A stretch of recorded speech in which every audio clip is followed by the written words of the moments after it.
Hi, my name is Gabriel Waldowski. I am a sophomore at Bloomsburg University.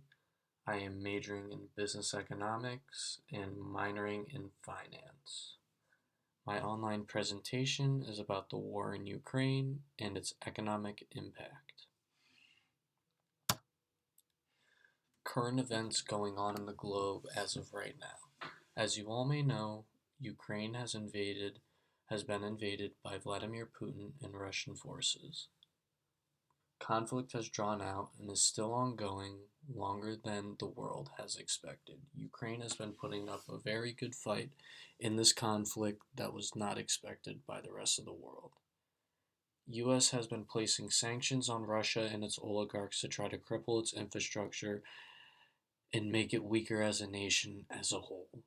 Due to these sanctions, oil and gas prices have skyrocketed because of decrease in production coming out of Russia, along with inflation prices rising in the world because we are in a worldwide recession. The Russo-Ukrainian War. It began in 2014 following the Ukrainian Revolution of Dignity and initially focused on the status of Crimea and parts of the Donbass internationally recognized as part of Ukraine. The first 8 years of the conflict included the Russian annexation of Crimea in 2014 and the war in Donbass 2014 to present between Ukraine and Russian-backed separatists, as well as naval incidents, cyber warfare, and political tensions. Beginning back in 2014, Vladimir Putin wanted to see if he could regain control of Ukraine. In doing this, he invaded Crimea with forces unmarked by Russian flags, signifying of what country that they are belonging to. And I believe that Vladimir Putin did this back in 2014 in order to see if he would be able to launch a full-scale invasion that we are seeing right now in late 2021 and early 2022. Following a Russian military buildup on the Russian-Ukrainian border from late 2021, the conflict expanded significantly when Russia launched a full-scale invasion of Ukraine on the 24th of February 2022. They were able to gain many key points in Ukraine along with Chernobyl, which was a major problem due to the sarcophagus of uranium that we're afraid that we're going to leak or that Russia was going to weaponize Chernobyl. Ukraine's retaliation. Few expected Ukraine to retaliate, but they have been a dominant force in deterring Russian troops from invading their country. Many Russian troops were ill-equipped for combat and lacked proper training, which has been shown in news coverage. As you may see if you've been watching recent news stories, many Russian forces have been ill-equipped and are very young and do not understand basic combat techniques and are failing to follow Vladimir Putin's military strategy.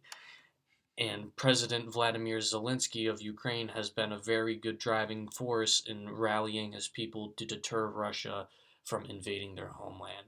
But also, with weaponry support from the U.S., Ukraine plans to keep Russia on their toes and keep hitting them where it strategically hurts. The economic impacts around the globe of this war. Due to the placement of sanctions by the U.S., the Russian rupee has lost almost all value. As you can see in the graph on the bottom right, you can see that the rupee has lost almost all value and is almost at statistically 0%,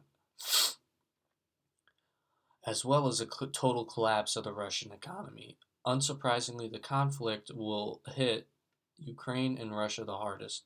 The IMF expects Ukraine's economy to shrink 35% this year, while the West's efforts to punish Russia are poised to cause its economy to contract by 8.5%.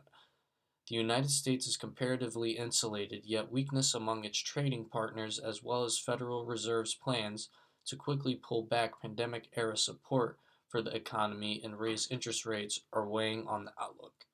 The IMF projects U.S. growth of 3.7% in 2022 and 2.3% in 2020-23, down 0.3 percentage points since last forecast.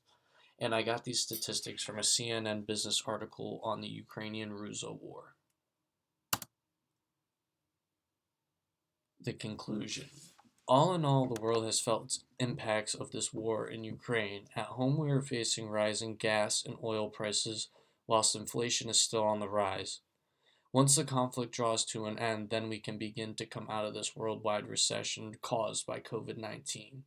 As I stated before, at home we are facing rising inflation prices and rising oil and gas prices where our cost of living is increasing, as well as worrying about the conflict going on in Ukraine. But as of right now, Vladimir Putin needs to be punished for his acts of war against Ukraine and their people. But until then, we are still waiting to come out of this worldwide recession caused by COVID-19. And this is my online presentation. Thank you for watching.